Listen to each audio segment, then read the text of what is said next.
অভিমান করে কেন থাকো দূরে, মন মানে না যে এসো তুমি ফিরে।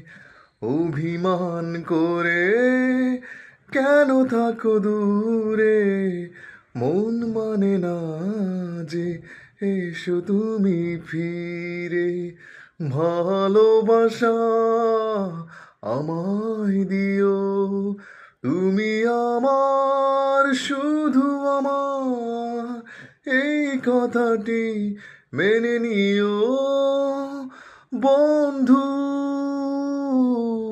লাল গোলাপের শুভেচ্ছা নিও, আমার চিঠির উত্তর দিও, তুমি আমার, শুধু আমার, এই কথাটি মেনে নিও বন্ধু। লাল গোলাপের শুভেচ্ছা নিও।